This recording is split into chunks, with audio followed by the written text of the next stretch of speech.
प्रसिद्ध शिवव्याख्याते हरिभक्त परायण शिरीष महाराज मोरे यांचं निधन झालं आहे। तुकाराम महाराजांचे 11वे वंशज हरिभक्त परायण शिरीष महाराज मोरे यांनी आपल्या राहत्या घरी आपलं जीवन संपवलं आहे।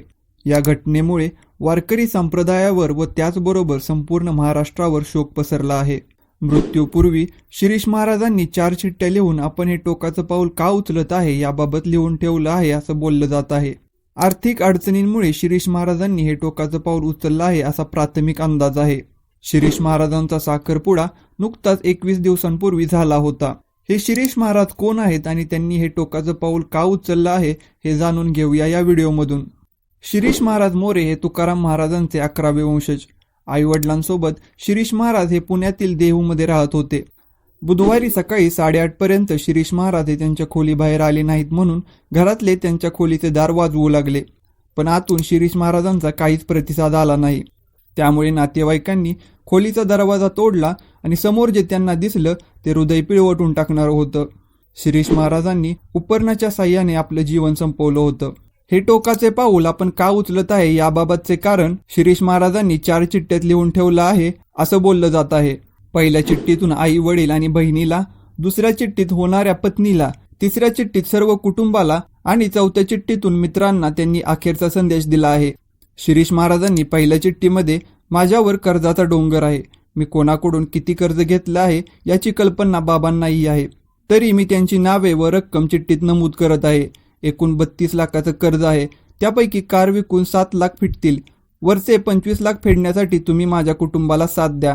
मला वाटत होतं मी हे कर्ज फेडू शकतो, पण आता लढण्याची ताकद माझ्यात उरली नाही, म्हणून हे टोकाचं पाऊल मी उचलत आहे।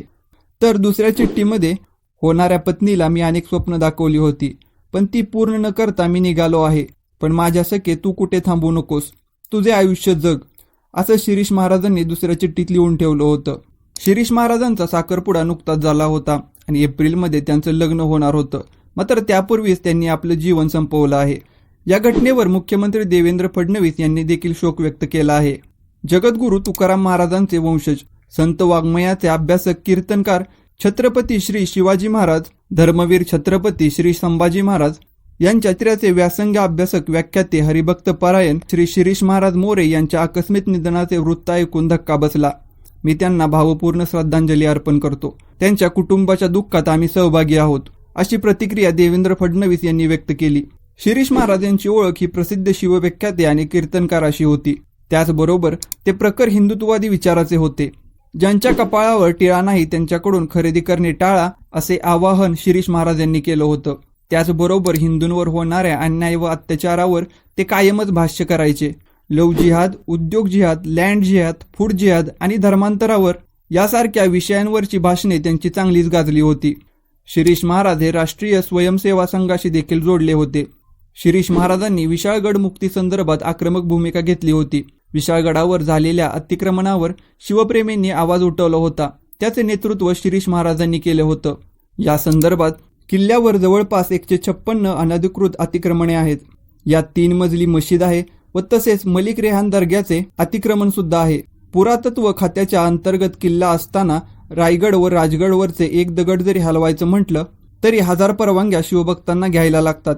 मग ही अतिक्रमणं झाली कशी? ही सगळी अतिक्रमणं त्वरित पाडली जावीत, असे मत शिरीष महाराजांनी व्यक्त केलं होतं।